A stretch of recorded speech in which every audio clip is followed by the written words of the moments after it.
हाथ की लकीरों में क्या देखते हैं साहब? भाग्य तो उनके भी होते हैं जिनके हाथ नहीं होते। ज्योतिष शास्त्र का मजाक उड़ाने वाले लोग अक्सर ये बात कहते हैं और आप भी खुश हो जाते हैं। यदि आप हिंदू होकर ज्योतिष शास्त्र को नहीं मानते तो मैं आपको हिंदू नहीं मानती, आपको सनातनी नहीं मानती।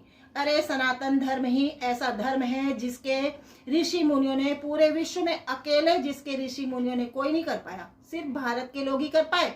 इनके ऋषि मुनियों ने इतनी गूढ़ साधना की और ज्योतिष को इतने वृहद ढंग से कई प्रकार से वो उपाय दिए, वो साधन दिया कि हम किसी के बारे में, किसी की कुंडली के सारे ग्रहों के बारे में, उसके जीवन के बारे में कई प्रकार से जान सकते हैं।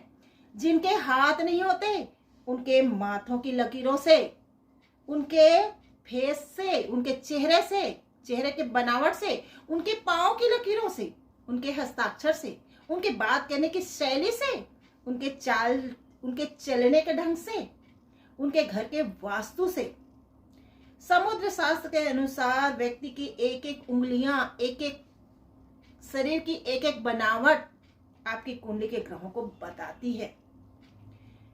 फिर आप इतने वृहद शास्त्र को चैलेंज करते हैं। आप ज्योतिष शास्त्र को चैलेंज नहीं करते, आप अपने ही अस्तित्व पर चैलेंज करते हैं। आप अपने हिंदू होने को चैलेंज करते हैं, आप अपने सनातनी होने को चैलेंज करते हैं। इसलिए मैं कहती हूँ, यदि आप ज्योतिष शास्त्र को नहीं मानते तो मैं आपको हिंदू नहीं मानती। हिंदू होकर यदि आप ज्योतिष शास्त्र को नहीं मानते तो मैं आपको सनातनी नहीं मानती। यदि आपको ज्योतिष शास्त्र पर शक है, मेरे पास आइए। आपकी कुंडली को देखकर मैं आपके हाथ की लकीरों को बताऊंगी कि ये कुंडली में ये ग्रह के अनुसार ये आपके हाथ की लाइनें ऐसी हैं। फिर क्यों हर किसी की कुंडली अलग होती है, क्यों हर किसी के हाथ की रेखाएं अलग होती है, और उस कुंडली के अनुसार ही आपकी हाथ की रेखाएं कैसे कहती हैं? आपकी कुंडली को देखकर आपके घर के वास्तु दोष को बताया जा सकता है, आपके घर के पूरे वास्तु को बताया जा सकता है। आपकी कुंडली के ग्रहों को देखकर आपकी आदतों को, आपके काम करने को, आपकी रुचि को, आप पसंद कर रहे हैं किस कार्य क्षेत्र में आपको सफलता मिलेगी, आप वो सब कुछ बताया जा सकता है। आपके फेस को देखकर, आपके हस्ताक्षर को देखकर कई प्रकार की विधियां हैं। फिर एक चीज और है, जैसे ज्योतिष कहते हैं, कोई व्यक्ति पूछता है मुझे उपाय बता दीजिए, सरल से कोई उपाय बता दीजिए, मुझे ये प्रॉब्लम आ रहा है, मुझे उपाय बता दीजिए। ठीक है, वो प्रॉब्लम आ रहा है, समझ में आता है कि इस ग्रह की वजह से वो प्रॉब्लम आ रहा है। मेरे ही पास जैसे मेरे को किसी ने कहा कि मुझे उपाय बताओ, मैं कहती हूँ नहीं, पहले आप अपनी जन्म तारीख दीजिए, मैं आपकी कुंडली देखूंगी तब मैं आपको उपाय बताऊंगी। लोग सोचते हैं कि हम फीस के कारण, फीस लेने की वजह से जब हम कुंडली बनाएंगे तो हमको फीस मिलेगी, तो फीस के कारण हम उपाय नहीं बता रहे हैं। नहीं, ऐसी बात नहीं है। आप फटाक से ज्योतिष पर ऐसे प्रश्न मत खड़े करिए। आप और जगह पैसे खर्च करते हैं, आप पार्टी करते हैं, शादियों में हजारों लाखों लुटा देते हैं, आप डॉक्टर को फीस देते हैं, फिर आप ज्योतिष शास्त्र को या पंडितों को, ज्योतिषों को और पंडितों को पैसा देने में आपको क्यों इतना खर्चा है? आपको ज्योतिष यदि सही ढंग से आपकी कुंडली को प्रोडक्ट कर दिया और आप उस चीज को फॉलो कर लिए तो आप कहां से कहां पहुंच सकते हैं। आपकी जन्म कुंडली इतना वृहद बताती है कि आपको सही रास्ता, आपके लिए सही रास्ता कौन सा होगा, आपकी सफलता के मार्ग कौन से हैं, आपको किस दिशा में प्रयास करना चाहिए, सब कुछ बताती है।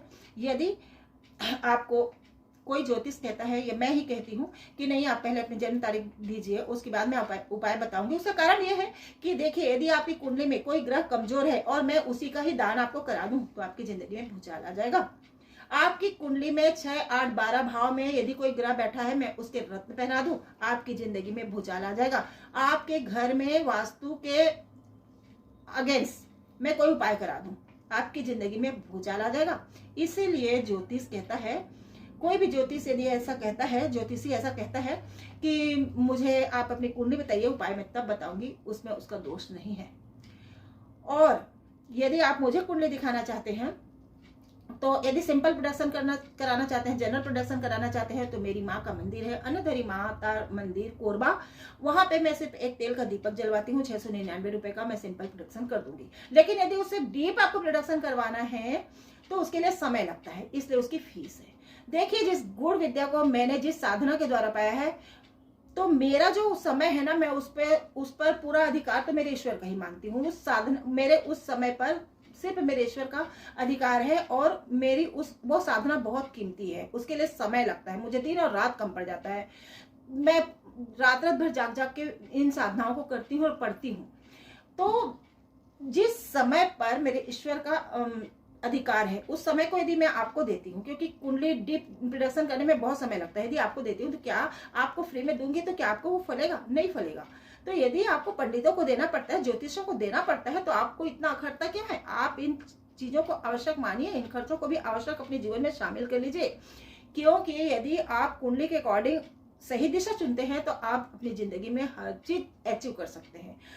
क्योंकि इस पृथ्वी में ना, इस संसार में इतना अकूत संपत्ति है, अकूत संपदा है, और वो आपके लिए है।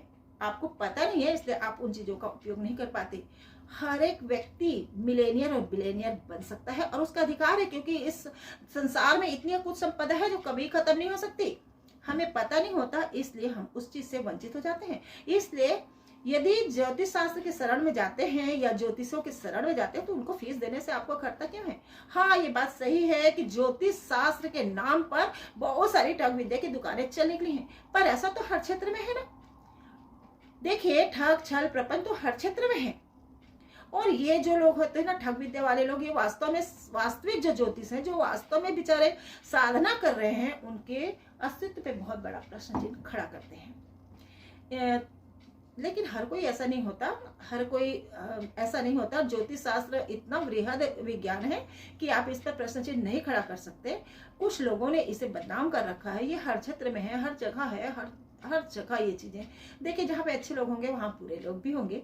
तो ज्योतिष शास्त्र के बारे में यदि आपको और डिटेल जानना है, कोई शक है, कोई जिज्ञासा है, तो आप मुझसे संपर्क कर सकते हैं। इसी तरह की जानकारी के लिए बने रहे मेरे चैनल के साथ। जय हिंद, वंदे मातरम।